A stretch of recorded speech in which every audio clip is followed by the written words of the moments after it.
2047 సంవత్సరానికి దేశంలోనే నెంబర్ 1 రాష్ట్రంగా ఏపీని తీర్చిదిద్దడమే లక్ష్యంగా సరికొత్త ప్రణాళికలను రచిస్తున్నామని సీఎం చంద్రబాబు అన్నారు.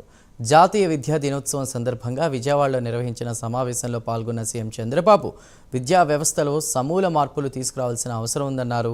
ఉపాధ్యాయులు కూడా నిత్యం వినూత్న ఆలోచనలతో విద్యార్థులకు విద్యను బోధించాలని సూచించారు. ఈ సందర్భంగా ఉత్తమ ఉపాధ్యాయులుగా ఎన్నికైన టీచర్లను సన్మానం చేశారు సీఎం చంద్రబాబు. ఈ సమావేశంలో మంత్రి నారా లోకేష్, ఉన్నతాధికారులు పాల్గొన్నారు. SGT MPPS Balusulapalem, Cherukupalli, Bapatla district Parishad high school, Epurupalem, Chirala mandal, Bapatla district.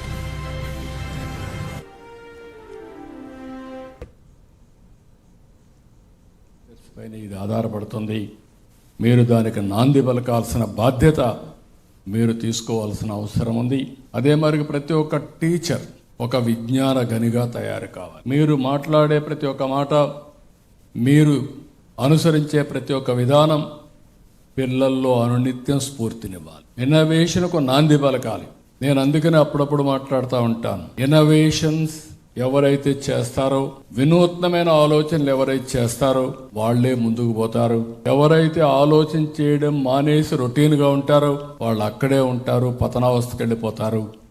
అలాంటి పరిస్థితి రాకూడదని ఎప్పుడు చెప్తా ఉంటాను.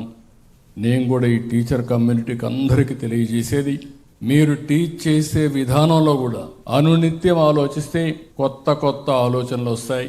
మీరు తయారు చేసే పిల్లలు ప్రపంచంలోనే తెలుగు జాతిని నెంబర్ 1గా తయారు చేసే శక్తి మీకుంది.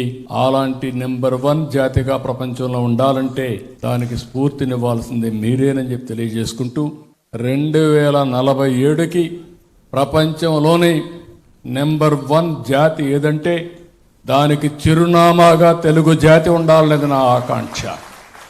జూయిష్ కాదు, అమెరికన్స్ కాదు, చైనీస్ కాదు, తెలుగువాడు ఉండాలి, భారతీయుడు ఉండాలి.